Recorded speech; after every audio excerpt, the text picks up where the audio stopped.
दो संत हुए, आप सब परिचित होंगे, एक मारवाड़ वाले और दूसरे बिहार वाले। इसलिए संतरिया दोनों का जब नाम लिया जाता है तो कहा जाता है मारवाड़ वाले या बिहार वाले। मैं जिन पर चर्चा कर रहा हूँ वो बिहार वाले हैं।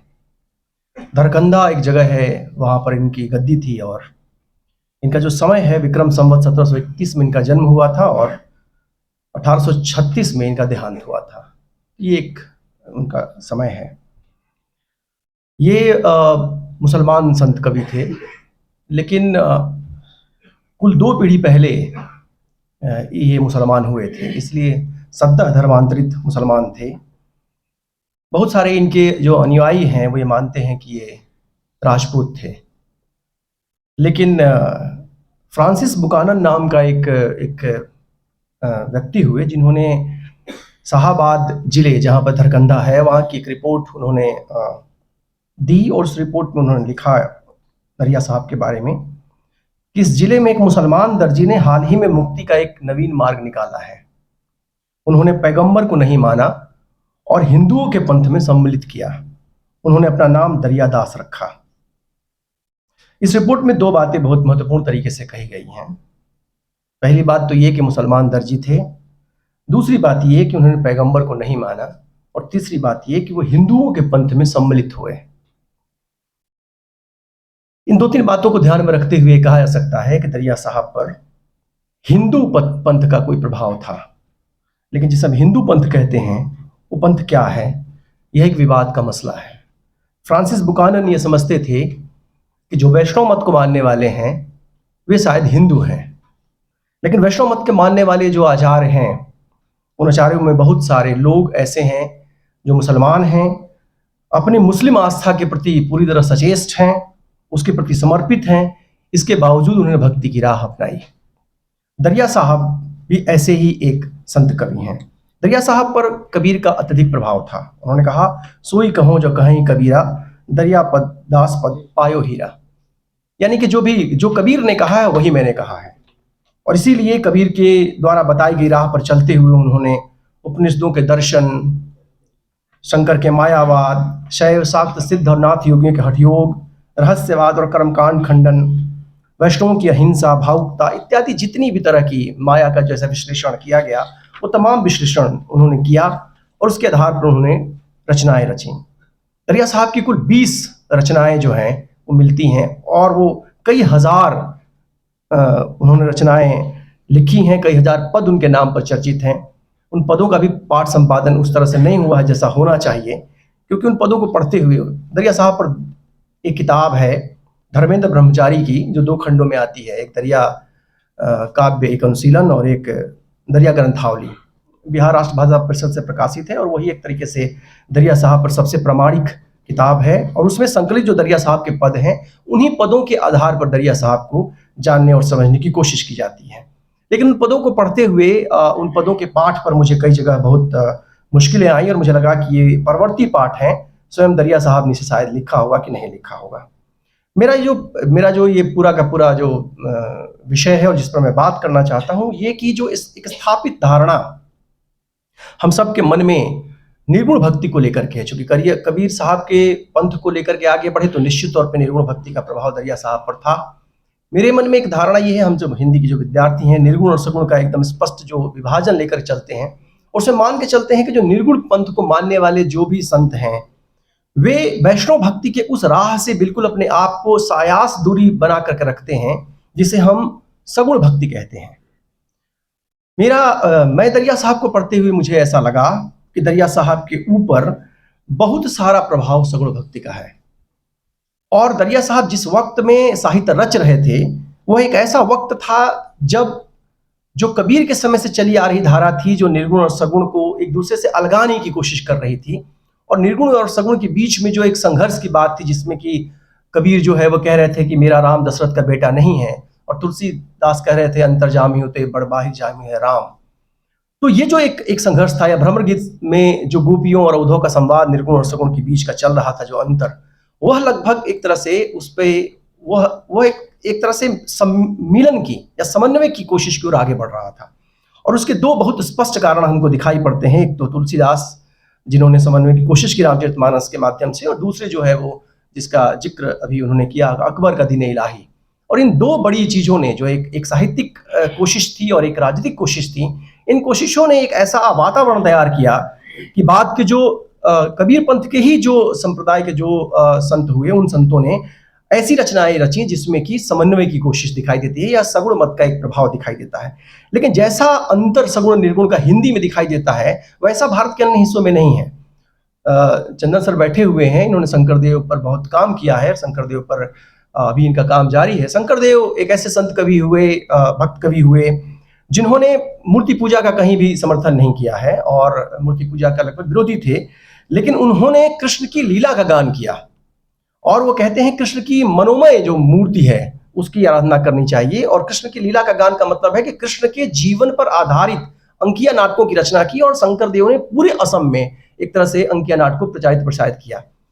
हिंदी की दुनिया में हमारी यह मान्यता है कि जो निर्गुण संप्रदाय को मानने वाला व्यक्ति है, वो वैष्णव मत की उस प्रभावशाली और प्रमुख धारा जो मूर्ति पूजा का समर्थन करती है, सगुण ईश्वर की उपासना करती है, उससे बिल्कुल अपने आप को अलग रखती है। और यदि कहीं उसका प्रभाव दिखाई पड़ता है तो यह माना जाता है कि निर्गुण पथ को मानने वाले व्यक्ति नहीं है। लेकिन दरिया साहब के साथ ऐसा नहीं है। दरिया साहब ने एक किताब लिखी। दरिया साहब को जब मैं पढ़ने के लिए आगे बढ़ा तो उसमें मेरी टकराहट उनकी एक किताब से हुई, जिस किताब का नाम है मूर्ति उखाड़। और उस किताब में उन्होंने गणेश पंडित के साथ एक संवाद है, आपसी विचार विमर्श है, जिसमें वो ये बताते हैं कि हमने जो है वो हम क्यों मूर्ति पूजा को नहीं मानते। और बाकायदा उसमें एक जगह जिक्र भी आता है कि उन्होंने अपने गांव में दुर्गा जी की एक जो मूर्ति थी, उस मूर्ति को उन्होंने उठा लिया था दरिया साहब ने, और 3 महीने तक लोगों छुपा के रखा, और वो किसी के सामने उन्होंने आने नहीं दिया। गांव में बहुत बवाल हुआ और बहसी हुई। दरिया साहब को लगा कि लोग मारने पीटने लगेंगे, तो फिर दरिया साहब ने 3 महीने के बाद दुर्गा जी की मूर्ति को वापस मंदिर में स्थापित किया। उस मूर्ति को हटाने के पीछे जो उनकी मूल वजह थी, ये थी कि दुर्गा जी के नाम पर वहां पर बलि होती थी। ठीक ऐसा ही शंकरदेव ने भी अपने एक शिष्य को, जो कि चापरा देवी की पूजा करता था, अपने पंथ से सिर्फ इसलिए बहिष्कृत कर दिया था क्योंकि वो बलि देता था। तो मूर्ति पूजा का जो विरोध था, वो विरोध के पीछे की बड़ी वजह ये थी क्योंकि मूर्ति के नाम पर बलि होती थी। इसलिए इन वैष्णव भक्तों ने ऐसे मूर्ति पूजा का एक तरीके से विरोध किया। लेकिन वैष्णव भक्ति की जो प्राचीन परंपरा है, उसका एक असर और बहुत सारे उसके असर जो है इन निर्गुण भक्तों पर भी मिलते हैं। जैसे एक अवतारवाद वैष्णव भक्ति का एक बहुत प्रमुख आधार है। यदि आप अवतार को नहीं मानते तो वैष्णव भक्ति के मूल स्वरूप को स्वीकार नहीं करते। अवतारवाद का विरोध किया कबीरदास ने, कहा कि दशरथ स्तुति उन लोगों को बखाना वो मेरा राम नहीं है। लेकिन दरिया अवतारवाद की परिकल्पना करते हैं और उन्होंने ईश्वर के कई अवतारों की कल्पना की। नारायणोपाख्यान में 6 अवतारों की चर्चा होती है और उसके बाद में 4 और अवतारों की चर्चा करते हुए कुल 10 अवतारों की बात की जाती है, जो मूलतः पारंपरिक रूप से जो है वैष्णव भक्ति का आधार है। दरिया साहब ने भी अपनी रचनाओं में ईश्वर के 10 अवतारों की चर्चा की है। वे स्वयं अपने आप को एक अवतार के रूप में स्थापित करते हैं। वो मानते हैं कि जो परम ब्रह्म है वो क्या है? सत्पुरुष है। सत्पुरुष से जो है वो तमाम अवतार हुए, जिसमें एक अवतार है जो है वो निरंजन, जिससे कि सृष्टि की उत्पत्ति होती है। फिर एक अवतार है सुकृत। कबीर साहब को भी अवतार मानते हैं और स्वयं को भी उन्होंने अवतार माना। यानी कि अवतारवाद की जो पूरी परिकल्पना है, उस परिकल्पना को दरिया साहब ने स्वीकार किया और उन्होंने अपनी कई रचनाओं में इसका जिक्र किया। दरिया साहब ने जो है वह सृष्टि के निर्माण की पूरी जो परिकल्पना है सृष्टि रचना की, उस पूरी परिकल्पना को उन्होंने जो है वो भारतीय चिंतन परंपरा और वैष्णव मत की जो प्राचीन परंपरा है उसमें थोड़े बहुत परिवर्तन के साथ उसको स्वीकार किया है। वो विष्णु, महेश और जो है ब्रह्मा के त्रिदेव की जो पूरी मूर्ति है, जिसके माध्यम से भारतीय चिंतन परंपरा में इस पृथ्वी के जन्म और विकास की कथा कही जाती है, उस कथा को उन्होंने अपनी रचनाओं में जगह दी है। उन्होंने वैष्णवों के पुनर्जन्म और कर्म सिद्धांत को भी स्वीकार किया है, जिस पुनर्जन्म और कर्म सिद्धांत को शायद बहुत कम लोग मानते हैं। मैं अहिंसा का जो सिद्धांत है, वैष्णवों का सबसे प्रिय सिद्धांत है, अहिंसा के सिद्धांत की चर्चा सबने की, सभी संत कवियों ने उसको स्वीकार भी किया है। दरिया साहब ने उसे अहिंसा पर बहुत बल दिया अपनी रचनाओं में। अहिंसा पर बल देते हुए जो हिंदू समाज है, हिंदू परंपरा है, उसकी अहिंसा पर को रोकने की बात बहुत जगह कही जाती है। कई जगह कबीर ने मुस्लिम परंपरा पर भी आघात करते हुए और उसको कहा कि वहाँ हिंसा नहीं होनी चाहिए। दरिया साहब ने इसका एक बड़ा ही सैद्धांतिक इसका अर्थ निकाला और उन्होंने कहा कि इस्लाम जो है, इस्लाम हिंसा को सपोर्ट करता है, समर्थन करता है, जो हिंसा है उसको स्वीकार नहीं करता। और उन्होंने लिखा कि जो पैगंबर साहब हैं वो स्वयं हिंसा के बड़े विरोधी थे, और इस्लाम में जो हिंसा है वो पैगंबर साहब के बाद आए हुए इब्राहिम ने आरोपित की है। और उनका जो पूरा का पूरा जो पद है वो ये है, वो कहते हैं कि हिंसा तो काफिर का लक्षण है, यह महान पाप है, सच्चा मुसलमान तो कभी भी परपीड़ा को स्वीकार ही नहीं करता। उन्होंने लिखा, नबी मोहम्मद दीन पैगंबर काहू खूब समझा दिल अंदर, गुजर गरबी बुजुर्ग होई फाका फकत फकीरा सोई, राज किया दुख काहू न दीना, लेकर करंद जबह नहीं कीना। कभी भी कोई मुसलमान जो सच्चा है वह जबह नहीं कर सकता। जिहाद की जो मूल मान्यता है उसको स्थापित करते हुए कहते हैं कि जिहाद का मतलब होता है कि जो हमारे भीतर विद्यमान बुराइयां हैं उन बुराइयों को खत्म किया जाए, और यह जिहाद गैर धर्मावलंबियों के प्रति नहीं होना चाहिए, बल्कि वह हमारे भीतर विद्यमान जो है वो काम वासना आदि दुर्गुणों के लिए खिलाफ होना चाहिए। उन्होंने कहा, ज्ञान खरग दृढ़ कर गाहो, कामादिक भटमारी, 5-25 ही जीत गए, करम भरम समझारी। तो उन्होंने इसकी एक अलग अलग व्याख्या की। गीता में जो वैष्णव का एक प्रधान ग्रंथ है उसमें ईश्वर के एकांतिक और निष्काम भक्ति की बात की गई है।